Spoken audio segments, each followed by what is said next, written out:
एक बार देख लीजिए, दीवाना बना दीजिए, जलने को है तैयार हम, परवाना बना दीजिए। আলম সাহেবের এক্সপ্রেশন থেকে আমার এক্সপ্রেশন অনেক ভালো। ক্যা বাত মানে এই পুরো সিরিজটাতে সবার অ্যাক্টিং ভালো লেগেছে, শুধুমাত্র আলম সাহেবের এক্সপ্রেশন বাদে। মানে পুরো মুভিটার মধ্যে যদি একটা জিনিস বাদ দিতে হয়, নেগেটিভিটি থাকে, সেটা হচ্ছে আলম সাহেব দিওয়ানা বানা দিয়েছে। কিউ ভাই কিউ, এই একটা শায়রি প্রত্যেকটা এপিসোডেই মনে হয়েছিল। মানে এটার কথাগুলো সুন্দর, বাট ওর এক্সপ্রেশনের সাথে ওর ভয়েসের সাথে কেন জানি বেমানান লাগছিল খুব।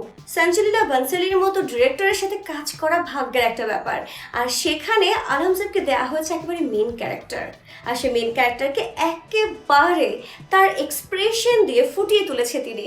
মানে তার এমন এমন এক্সপ্রেশন ছিল, তাকে দেখলে বোঝা যায় মানে অ্যাক্টিং করা কতটা কঠিন।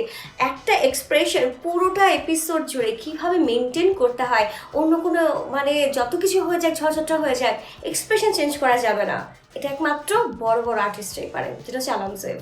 অন্যান্য সবার অ্যাক্টিং খুব বেশি দুর্দান্ত ছিল, বিশেষ করে মনীষা আর হচ্ছে সোনাক্ষী সিনহা আর বেব্বজান, এই সবার অ্যাক্টিং খুবই দুর্দান্ত ছিল, শুধুমাত্র আলম সাহেব বাদে। আর তাজদারকে দেখে তো আমি ক্রাশ খাইছি আসলে। যারা যারা এখনও হীরামান্ডি দেখেনি তাদের অবশ্যই হীরামান্ডি দেখা উচিত, কারণ এত সুন্দর সেট, যুগ ঝাঁঝানো কস্টিউম, জুয়েলারি আর তাদের অ্যাক্টিং। মালিকা জান আর বেব্বজানের অ্যাক্টিং ছিল সবচেয়ে বেশি বেস্ট। মালিকা জান হচ্ছে মানে বেব্বজানের মা, আর তাদের এই দুজনের কেমিস্ট্রি, দুজনের কথা বলার স্টাইল, তাদের যে একটা পুরো মুভিটার মধ্যে তাতে এক একজনের যে কাহিনী ছিল, সব কিছু ছিল দুর্দান্ত, সব কিছু ছিল ভালো। আর বেব্বজানের ক্যারেক্টারটা আমার কাছে খুব বেশি ভালো লেগেছে। বেব্বজান হচ্ছে মানে পুরোটা এপিসোডস জুড়ে ছিল, যতগুলো এপিসোড এখানে ছিল, তো বেব্বজানের ক্যারেক্টারটা খুব হেভি ছিল। সবাই ভেবেছিল আলম সাহেবের ক্যারেক্টারটা খুব বেশি হেভি হবে, বাট আসলে সেটা হয়নি, কারণ সেটা তার এক্সপ্রেশন দিয়ে, তার ডায়লগ ডেলিভারি দিয়ে ফুটিয়ে তুলতে পারেনি।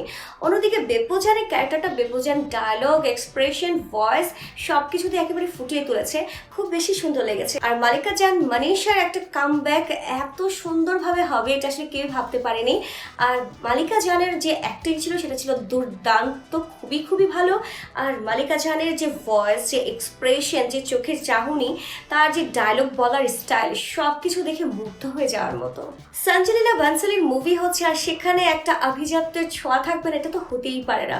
খুব বেশি হেভি কস্টিউম, আবার সেখানে হেভি জুয়েলারি, মানে সব কিছু সাজসজ্জা, মানে এমন কিছু নাই যে সেখানে ছিল না। দেখতে খুব বেশি সুন্দর ছিল, দৃষ্টির একেবারে নজর কাড়া দৃষ্টি ছিল, দেখার মতো সেট ছিল। হীরামান্ডি দেখতে হলে আলম সাহেবের অ্যাক্টিং বাদে সবার অ্যাক্টিংই খুবই দুর্দান্ত লাগবে। প্রতিটা মানুষের এক একটা করে স্টোরি ছিল, খুবই সুন্দর ডায়লগ ছিল, তো দেখে খুবই বেশি ভালো লাগবে।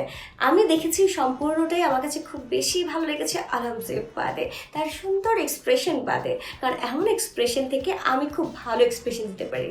সো যারা যারা অলরেডি হীরামান্ডি দেখেছেন তারা জানাবেন হীরামান্ডিটা কেমন লাগলো, আর যারা যারা এখনও দেখেনি তারা দেখবেন কিনা অবশ্যই কমেন্টস করে জানাবেন।